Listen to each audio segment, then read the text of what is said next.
Assalamualaikum warahmatullahi wabarakatuh. Okey, jadi kita bertemu lagi dalam Jom Belajar Sains dengan saya, Cikgu Waina. Kita akan masuk pada topik tekanan. Okey, kalau tekanan ni kalau awak nak bayangkan dia, benda yang kita tekan lah. Kita tekan. Jadi, semua benda yang kita tekan mempunyai tekanan. Cuba ambil tangan awak tu, awak tekan atas meja. Ataupun awak ambil satu ibu jari, awak tekan atas meja kuat-kuat. Jadi kita ada rasa sakit tu kan. Okay, jadi itu adalah tekanan. Okay.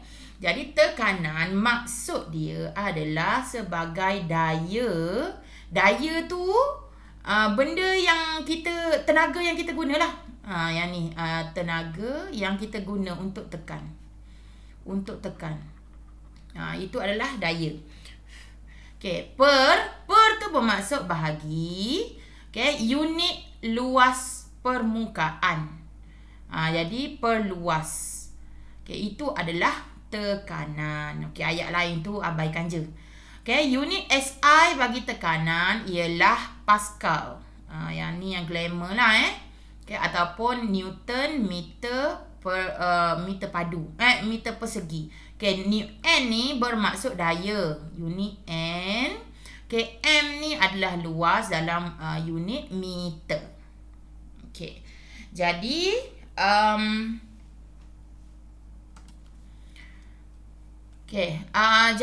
suatu daya, yang ini awak jangan risaulah. Untuk rumus ni, tekanan daya per luas. Luas ni kan awak tahu kan, luas ni. Okay, luas ni kan dia panjang dekat lebar. Jadi dia persegi. Okay. Okay, no worries. Sebab jarang-jarang sekali kita akan jumpa pengiraan untuk tekanan. Dia banyak tanya macam mana.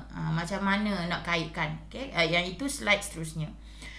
Okay, suatu daya yang bertindak atas suatu permukaan yang kecil akan menghasilkan tekanan yang besar. Okay, nak tahu macam mana? Kita tengok pada rumus dia. Okay, kalau tekanan itu tinggi, disebabkan oleh daya tinggi. Kalau dia per ni, bermaksud dia berkadaran songsang. Maksudnya dia melawan.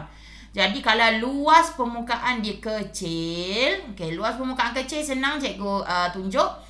Kalau kita ada satu paku yang tajam. Di mana dia dengan papan lah. Okey, dengan papan. Jadi di mana luas permukaan dia? Luas permukaan tekanan yang bersentuhan. Okey, jadi yang bersentuhan sinilah.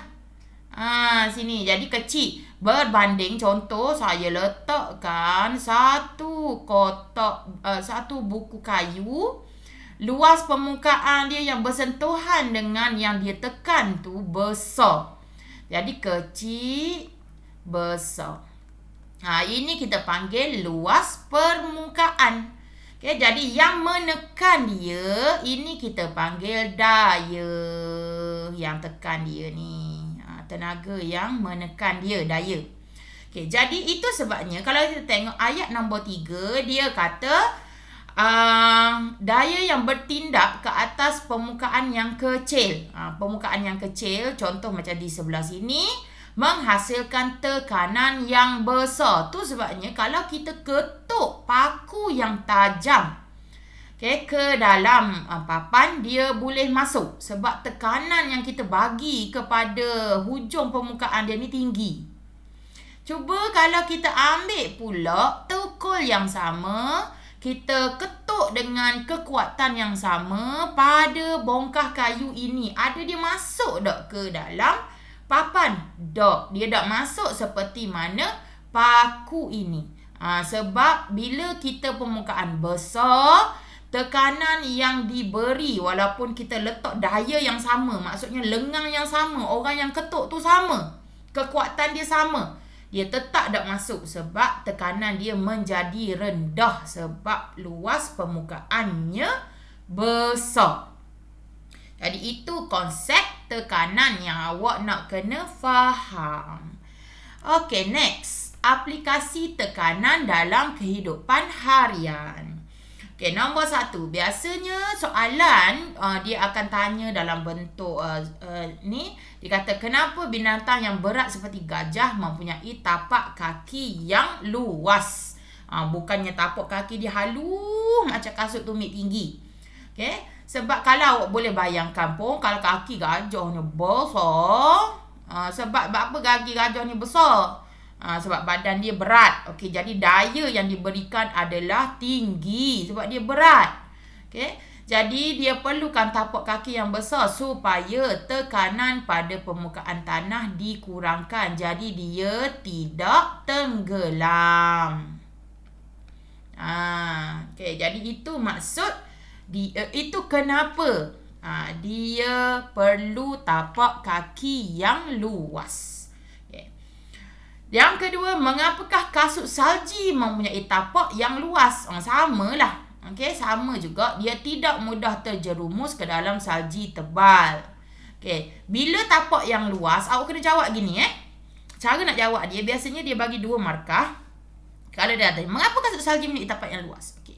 Tapak yang luas, awak kena start dengan tapak yang luas menyebabkan tekanan jadi apa? Menghasilkan atau menyebabkan tekanan menjadi rendah. Kan tapak luas? Luas ni tekanan sama dengan daya per luas. Jadi luas ini rendah, tekanan jadi tinggi. Jadi dia terbalik dua ni. Okey, jadi bila luas dia tinggi, tekanan dia jadi rendah. Menjadi rendah membolehkan pemakai ataupun dia tidak terjerumus. Terjerumus. Saya guna pakai ayat dia lah. Terjerumus ke dalam salji. Okey. Jadi tu cara nak jawab dia. Awak kena bagi dulu bila benda itu sesuatu, adakah ia tekanan jadi rendah ke jadi tinggi? Hak ni markah yang nombor 1. Okey, kemudian baru explain. Barulah explain ni markah nombor 2. Biasanya dia tanya 1 ataupun 2 markah. Kalau 2 markah kena jawab macam ni. Okey, yang ketiga, mengapakah tayar kenderaan yang berat seperti traktor adalah lebar? Pun sama. Kenderaan tayar traktor yang lebar menyebabkan tekanan menjadi rendah. Jadi, kenderaan boleh bergerak dengan mudah di atas tanah. Gitulah. Tu cara nak menjawab dia. Okey, kita pergi pada video seterusnya.